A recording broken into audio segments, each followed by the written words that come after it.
Daniel, this is your child. I won't let this ruin my future. You're really leaving. Goodbye, Rachel. One day you'll regret this. The pregnancy test was still in Rachel's hand when she called Daniel. She had been in that small bathroom for almost 20 minutes, sitting on the edge of the bathtub, staring at two pink lines that changed everything. Her heart was pounding so hard she could feel it in her throat.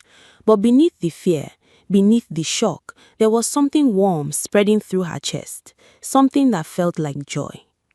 She and Daniel had been together for 3 years. 3 years of Sunday mornings cooking jollof rice together in his apartment. 3 years of him telling her she was the only woman who truly understood him. 3 years of planning a future that, at least to Rachel, felt real and solid and close. So when he picked up the phone and she whispered, "Daniel, I'm pregnant," she was already imagining his face. She thought he would shout, laugh, maybe even cry a little the way men do when they are caught off guard by good news. What she did not expect was silence. A silence so long and so cold that the warmth in her chest began to die. "Daniel?" "How did this happen?" he said finally. Not softly, not with wonder. He said it the way a man says it when he already knows the answer but is looking for someone to blame. Rachel felt her stomach drop. "What do you mean, how? I was careful," he cut her off. "I was always careful, Rachel." Something tightened in her throat. "Are you serious right now? This is our baby, Daniel."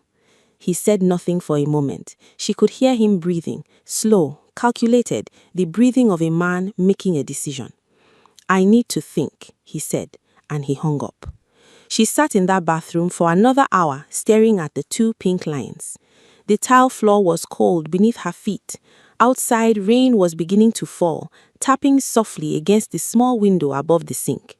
She kept telling herself that he just needed time, that he was shocked, that by tomorrow he would come around. He did not come around. He came to her apartment 3 days later. She had dressed carefully that morning, made tea, arranged herself so she would look calm, even though she had barely slept. When he walked through the door, she searched his face for something, anything that looked like the man she had loved. What she saw instead was a stranger. He sat down. He did not touch her. He placed his hands on his knees and he told her in a flat, quiet voice that he was not ready to be a father.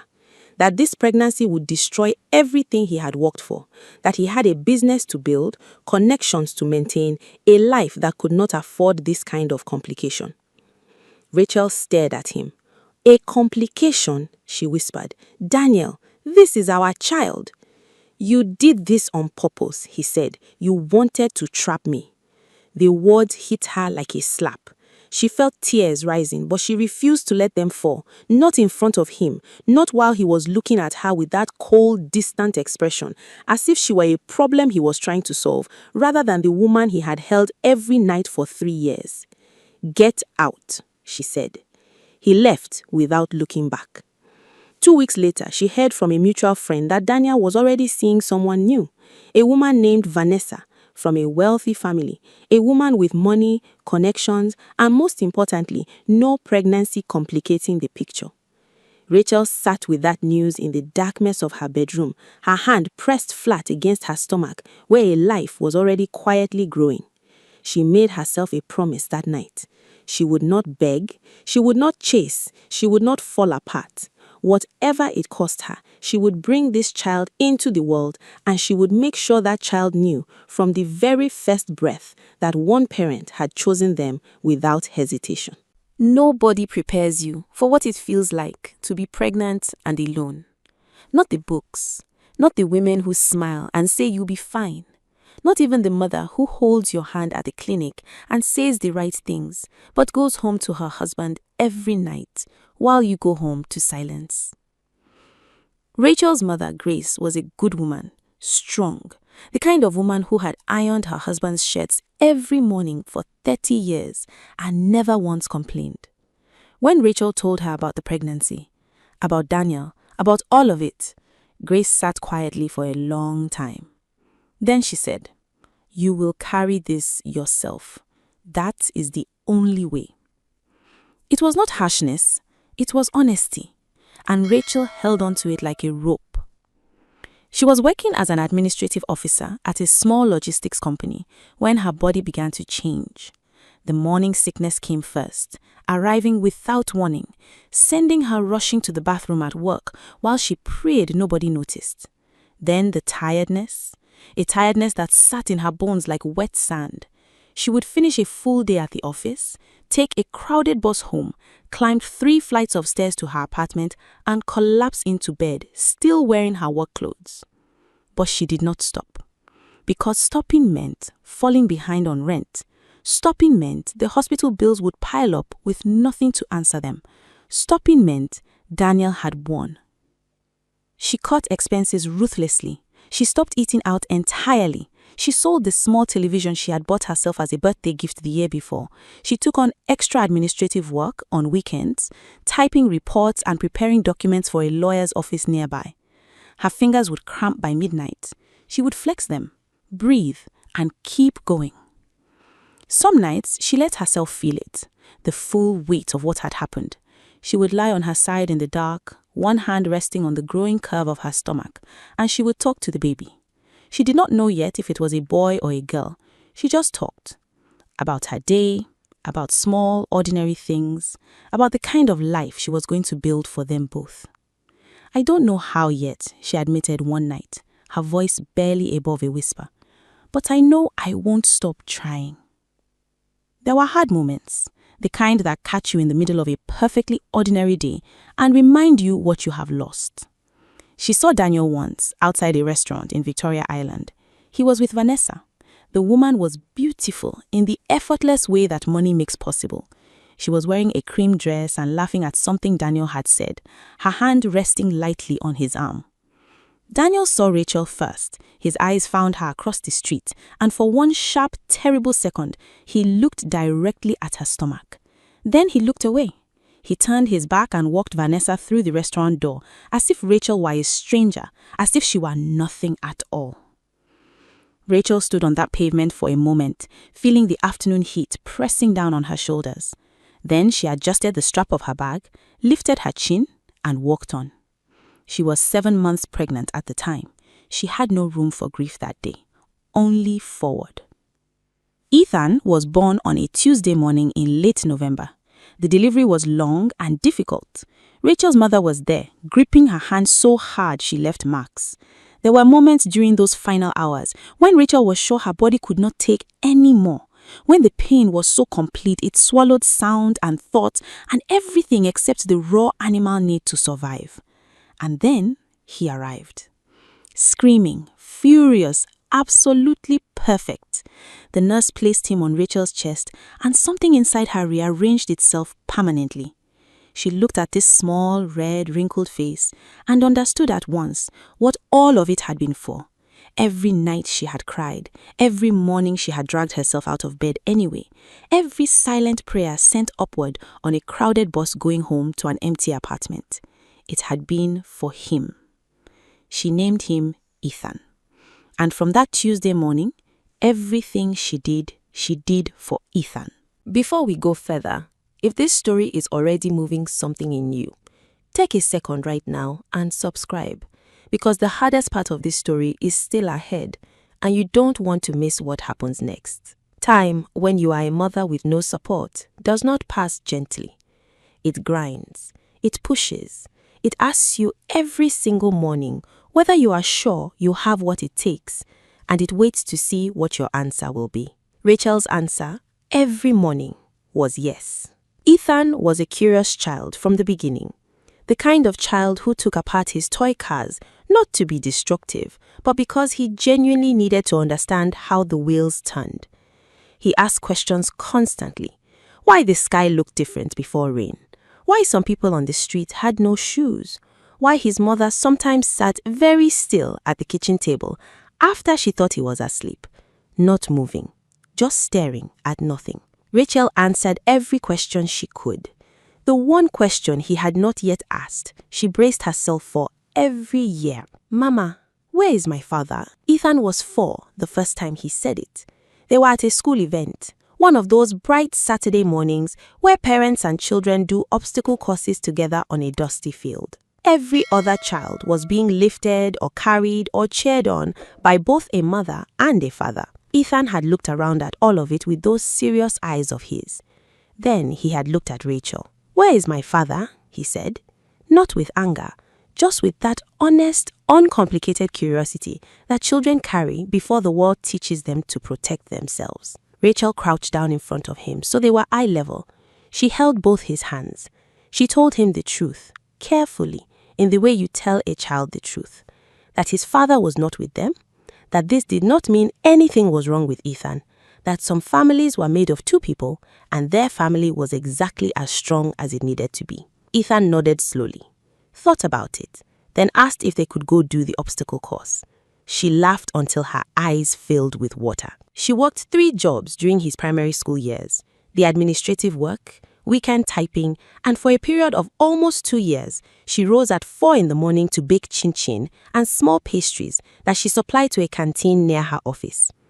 Her hands smelled of groundnut oil even on weekdays. She was exhausted in a way that became so familiar, it almost stopped feeling like exhaustion. It just felt like who she was. But she made sure Ethan never went to school looking less than his best. His uniform was always pressed. His shoes were always clean. He ate breakfast every morning, even when Rachel herself only had tea. She attended every school event, every parent-teacher meeting, sitting among parents who arrived in large cars and left early for other engagements, staying until the last conversation was done. Ethan grew into a boy who understood, without being told directly, that his mother was extraordinary. He helped without being asked. He studied with a seriousness that made his teachers call Rachel personally to say she had raised someone special. "He is going to be someone," one teacher said. "He already is," Rachel answered. She had not thought about Daniel in years, or at least she had trained herself not to. Whatever wound that man had made in her had long since scarred over. She did not have the time or the energy to keep it fresh. Then one evening, when Ethan was 9 years old, a black car she did not recognize pulled up slowly outside their building. Rachel was at the window. She saw it park. She saw a man step out. Even from 3 floors above, even after nearly a decade, she recognized the way he stood. Daniel. The car was new. The suit was expensive. The gray at his temples was new too. But the posture was the same, the quiet certainty of a man who had never once doubted that the world would receive him well. He looked up at the building. Rachel stepped back from the window, pressing herself against the wall, her heart slamming against her ribs. She did not know yet what Daniel wanted, but something deep and old inside her, something that had learnt the hard way to recognize danger, told her to hold very still. Whatever Daniel wanted, she was not going to let him have it without a fight. He came bearing gifts the first time. A bag from a high-end children's store, new trainers, a remote control car, a book set that must have cost more than Rachel's electricity bill. He stood at her door with all of it arranged in his arms, dressed impeccably, smelling like imported cologne, wearing a soft expression that she imagined had taken some practice in front of a mirror. "I just want to talk," he said. Rachel blocked the door with her body. Behind her, in the apartment, Ethan was at the dining table doing his homework. She could hear the scratch of his pencil on paper. "You have nothing to say that I want to hear," she said. Daniel's expression shifted slightly. Something flickered behind his eyes. "He is my son, Rachel." The word "my" hit her somewhere savage. She breathed through it. "You decided that he wasn't," she said. "The night you told me I was trying to trap you. You made your decision, Daniel. You made it very clearly." He tried 3 more times that week, each time with a different approach. First the gifts, then a lawyer's letter that spoke warmly about a child's right to know both parents. Then a phone call from a number she didn't recognize, a smooth male voice that introduced himself as a counselor and spoke about co-parenting and healing. Rachel understood then what was happening. She had heard through connections they still shared the truth about Daniel and Vanessa's marriage. 7 years together, no children, specialist after specialist, she was told, with no result. Daniel, who had once run from a pregnancy like it was a burning building, had spent the last several years quietly desperate for an heir. And now he had found Ethan. Not because his heart had changed, not because fatherhood had called to something deep within him, but because his prestigious marriage had a void in it, and Ethan was the solution. When the custody papers arrived, Rachel's hands were steady as she read them, but her chest felt like something inside it had cracked. They were claiming she was an unfit mother, that Ethan's living conditions were inadequate, and that Daniel, with his resources and stability, could offer the boy opportunities she could not. She sat with those papers until Ethan went to sleep. Then she sat in the dark kitchen for a long time, very still. She had survived pregnancy alone. She had survived the years of grinding work and exhaustion, and the sharp pain of watching other families from a distance. She had raised a brilliant, healthy, loving boy with almost nothing but her own hands. And now they wanted to use her poverty against her, to dress her sacrifice up as negligence. She found a lawyer, a young woman named Adaize, who had fire in her eyes and charged less than the big firms but fought harder than any of them. Together, they began to build their case. Every school report, every medical record, every letter from Ethan's teachers, every receipt Rachel had ever kept, because she had always known that one day she might need to prove what she had done. The court battle began. It was worse than Rachel had imagined. Daniel's team was relentless. They filed motion after motion. They requested home inspections. They sent social services to Rachel's apartment twice on separate fabricated allegations. Once claiming Ethan had been seen with unexplained bruises, once claiming that Rachel kept an unsafe home environment. Both investigations found nothing, because there was nothing to find. But the strain of it was enormous. Ethan began to sense something was wrong. He became quieter. He watched Rachel with those serious eyes, tracking the tension in her face, asking careful questions.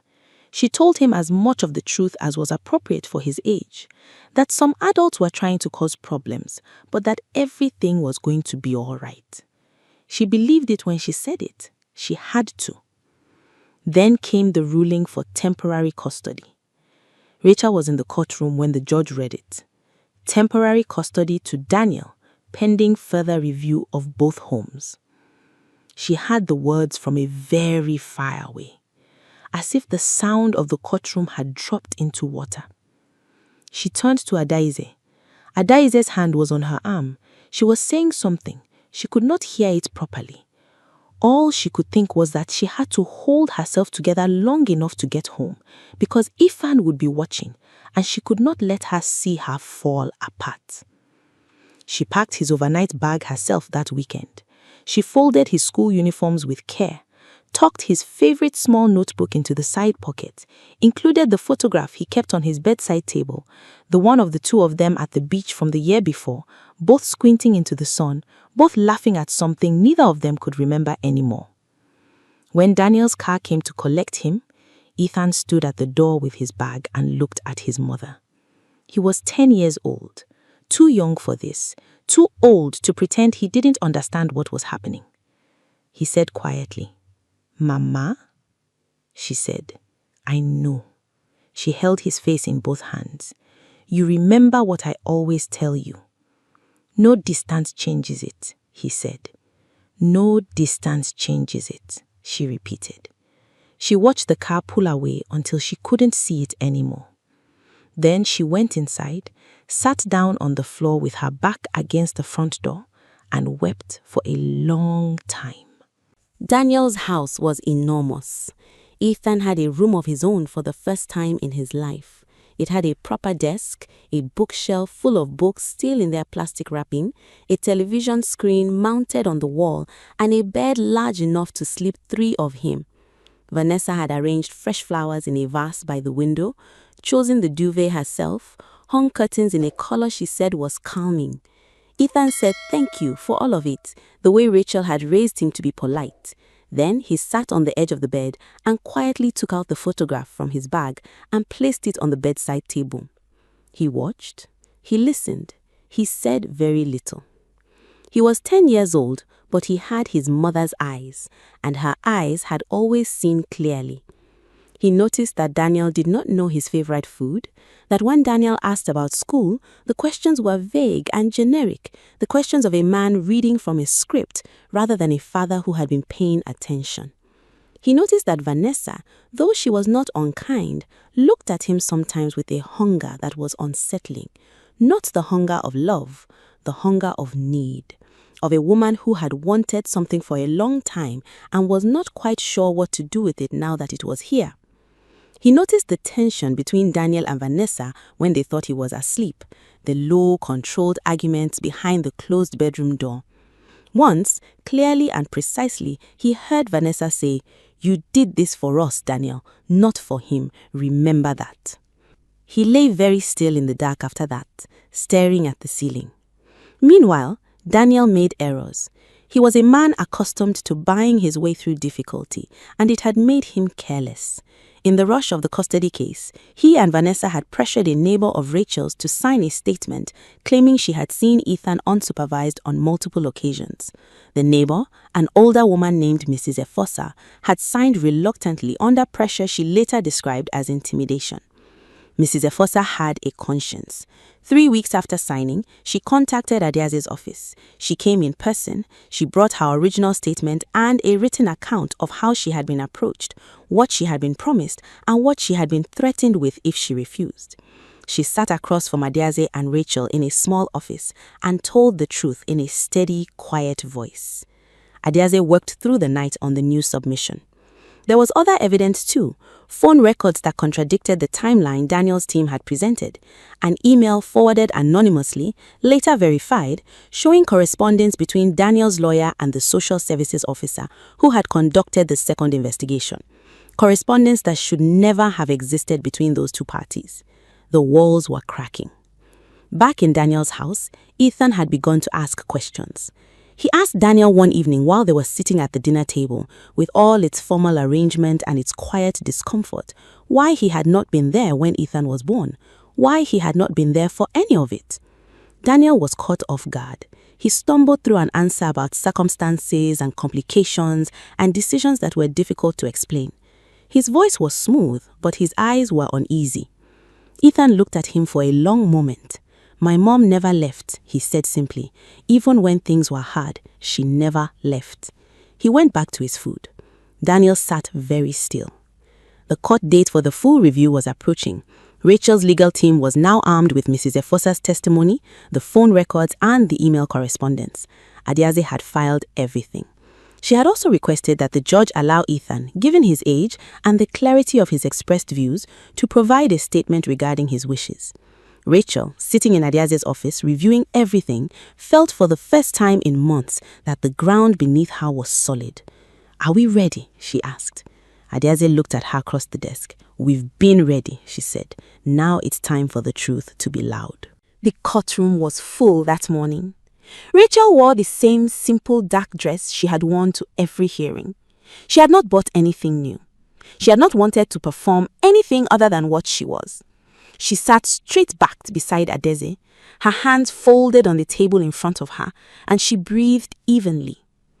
Daniel sat across the room with his team. His suit was perfect. His posture was confident in the way men are confident when they have spent years believing money solves everything. Vanessa was in the gallery, dressed beautifully, watching with careful eyes. The hearing began. Mrs. Efosa took the stand first. She was a small woman in her 60s, and she spoke without drama. She told the court exactly what had happened, how a man she did not know had come to her door, what he had told her to say, what he had offered her, what he had implied would happen if she refused. She identified Daniel's associate clearly. She submitted her written account. The silence in the courtroom was complete. Then came the phone records. Adeze presented them methodically, walking the judge through the timeline, showing clearly how the dates contradicted Daniel's version of events. Then, the email correspondence. The judge read it once, then again. His expression did not change, but something around his eyes tightened. Daniel's lawyer attempted rebuttals. He spoke about context and misinterpretation. He was articulate and expensive, and none of it held. Then Ethan's statement was read into the record. He had written it himself, in his careful, deliberate handwriting, the same handwriting Rachel had watched develop over years of homework at the kitchen table. Adeze read it aloud. In it, Ethan described his life with his mother. He described specific memories, the 4 in the morning wake-ups and the smell of the chin-chin she used to bake, the way she showed up to every school event without fail, the beach photograph, the phrase she had said to him so many times, it lived inside him like a heartbeat. No distance changes it. He wrote that he understood his father had reasons for the things he had done. He was not angry, but he was clear. He wanted to go home. He wanted to be with his mother. He stated it simply, without performance, with the directness of a child who had been raised in honesty and did not know any other way to be. Rachel kept her eyes forward as it was read. She did not allow herself to cry until the very end of the statement. The judge removed his glasses and set them on the desk. He spoke for several minutes. He addressed the fabricated testimony, the manufactured social services complaints, the coordinated pressure on a witness. He was measured in his language, but there was something beneath his words that cut through the formal tone like a blade. He said that a child's welfare was not a prize to be won by the party with greater financial resources. He said that the court had been misused and that the consequences would be formal. He said that the record before him showed clearly which parent had chosen that child from the very beginning, had sacrificed for that child, had built a home for that child with nothing but love and determination. Then he restored full custody to Rachel. The sound that came from her was involuntary, short, a single exhale, as if she had been holding her breath for 2 years. Adeze gripped her arm. Daniel sat perfectly still on the other side of the room. Vanessa rose quietly from the gallery and walked out before it was over.